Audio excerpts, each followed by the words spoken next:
যিজনে দেৱাল লিখিছিলে তেওঁক আমি গ্ৰেপ্তাৰ কৰিছোঁ যোৱাকালি যিজনে দেৱাল লিখন কৰিছিলে তেওঁক পুলিচে গ্ৰেপ্তাৰ কৰিছে। আজি ইণ্টাৰোগেশ্যন হৈ আছে। গোটেই কথাখিনি আমি গম পাম। আজি ৰাজ্য চৰকাৰে কেন্দ্ৰীয় ৰান্ধনীশালৰ জৰিয়তে কণমানি ছাত্ৰ ছাত্ৰীসকলক মধ্যাহ্ন আহাৰ ভোজন যোজনাৰ এটা সুন্দৰ ব্যৱস্থা আৰম্ভ কৰিছে। ইয়াত এটা চেণ্ট্ৰেলাইজ কিটচেন হ'ব। ডিব্ৰুগড়ৰ প্ৰতিখন স্কুললৈ মিড ডে মিল যাব। চৰকাৰে 6 টকা 70 পইচা আৰু 10 টকা দিয়ে। অক্ষয় পাত্ৰ ফাউণ্ডেশ্যনে নিজৰ পৰা আৰু পুঁজি লগোৱাই 12.5 টকা 12 টকা 50 পইচাৰ সমমূল্যৰ মিড ডে মিল পুষ্টিকৰভাৱে ছাত্ৰ ছাত্ৰীসকলক খুৱাবৰ বাবে এই আঁচনিটোৰ জৰিয়তে কাম কৰিব। কেন্দ্ৰীয় কিটচেনটো নিৰ্মাণৰ বাবে ৰাজ্য চৰকাৰে 25 কোটি টকা ব্যয় কৰিব। ইয়াতে 1 লাখ ল'ৰা ছোৱালীৰ বাবে খোৱা বনাব পৰা ব্যৱস্থা থাকিব।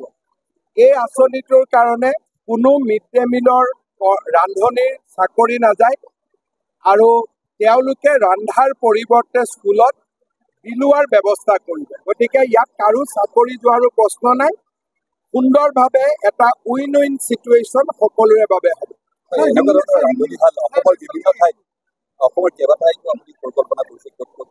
আমি কামৰূপ মহানগৰ আৰু কামৰূপ জিলাত এই আঁচনিটো আগৰ পৰা চলি আছে। যোৰহাটত আমি আৰম্ভ কৰিছিলোঁ। এতিয়া মাজুলী, নলবাৰী, ডিব্ৰুগড়, লখিমপুৰ আৰু তেজপুৰত এই আঁচনিটোৰ নিৰ্মাণৰ কাম বা যিটো কনষ্ট্ৰাকশ্যনৰ কাম চলি আছে। পক্কা লিয়া গয়া। বিদ্যালয়সমূহৰ প্ৰশ্ন এটা আছে যে বহু বিদ্যালয় দেখা গৈছে যে শাৰীৰিকভাৱে সক্ষম বহু ল'ৰা ছোৱালী আহিছে, কিন্তু তেওঁলোকৰ উপযুক্ত টিচাৰ নাই। বহু স্কুলত আহিছে শিক্ষাৰ মানে স্কুলত আমি স্পেচিয়েল স্কুল বনাব লাগিব, কিন্তু নৰ্মেল স্কুলত 1 বা 2জনৰ কাৰণে শিক্ষক দিয়াটো সম্ভৱ নহয়। গতিকে আমি যদি বহুত দাবী থাকে আমি এখন ব্লক বা এখন পঞ্চায়তত আমি স্পেচিয়েল স্কুল বনাব। আৰু এটা ভুলগুৰিত আপুনি গৈছিলে এটা চিলড্ৰেন চাইডৰ অৰ্ডাৰ দিছিলে। যোৱাকালি আকৌ দেখিবলৈ পোৱা তেওঁ দেৱাল লিখন যিজনে দেৱাল লিখিছিলে তেওঁক আমি গ্ৰেপ্তাৰ কৰিছোঁ যোৱাকালি যিজনে দেৱাল লিখন কৰিছিলে তেওঁক পুলিচে গ্ৰেপ্তাৰ কৰিছে। আজি ইণ্টাৰোগেশ্যন হৈ আছে। গোটেই কথাখিনি আমি গম পাম। যিজনে দেৱাল লিখিছিলে তেওঁক আমি গ্ৰেপ্তাৰ কৰিছোঁ যোৱাকালি যিজনে দেৱাল লিখন কৰিছিলে তেওঁক পুলিচে গ্ৰেপ্তাৰ কৰিছে। আজি ইণ্টাৰোগেশ্যন হৈ আছে। গোটেই কথাখিনি আমি গম পাম।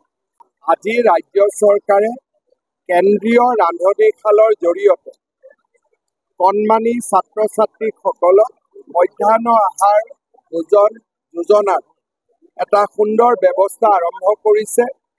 ইয়াত এটা চেণ্ট্ৰেলাইজ কিটচেন হ'ব। ডিব্ৰুগড়ৰ প্ৰতিখন স্কুললৈ মিড ডে মিল যাব। চৰকাৰে 6 টকা 70 পইচা আৰু 10 টকা দিয়ে।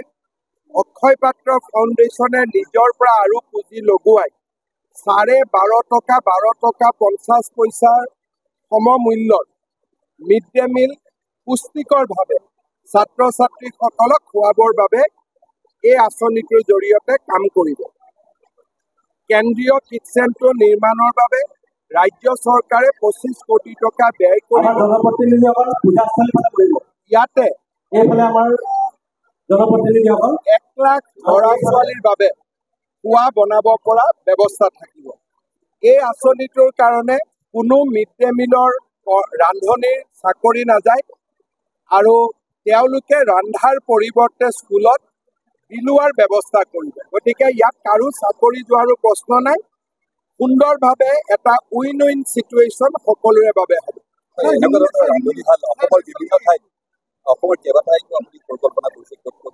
আমি কামৰূপ মহানগৰ আৰু কামৰূপ জিলাত এই আঁচনিটো আগৰ পৰা চলি আছে। যোৰহাটত আমি আৰম্ভ কৰিছিলোঁ। এতিয়া মাজুলী, নলবাৰী, ডিব্ৰুগড়, লখিমপুৰ আৰু তেজপুৰত এই আঁচনিটোৰ নিৰ্মাণৰ কাম বা যিটো কনষ্ট্ৰাকশ্যনৰ কাম চলি আছে। পক্কা লিয়া গয়া। বিদ্যালয়সমূহৰ প্ৰশ্ন এটা আছে যে বহু বিদ্যালয় দেখা গৈছে যে শাৰীৰিকভাৱে সক্ষম বহু ল'ৰা ছোৱালী আহিছে, কিন্তু তেওঁলোকৰ উপযুক্ত টিচাৰ নাই, বহুত স্কুলত আহিছে। শিক্ষাৰ মানে স্কুলত আমি স্পেচিয়েল স্কুল বনাব লাগিব, কিন্তু নৰ্মেল স্কুলত এজন বা দুজনৰ কাৰণে শিক্ষক দিয়াটো সম্ভৱ নহয়। গতিকে আমি যদি বহুত দাবী থাকে, আমি এখন ব্লক বা এখন পঞ্চায়তত আমি স্পেচিয়েল স্কুল বনাব। আৰু এটা ভুলগুৰিত আপুনি গৈছিলে, এটা ষ্টুডেণ্ট চাইডৰ অৰ্ডাৰ দিছিলে, যোৱাকালি আকৌ দেখিবলৈ পোৱা তেওঁ দেৱাল এখন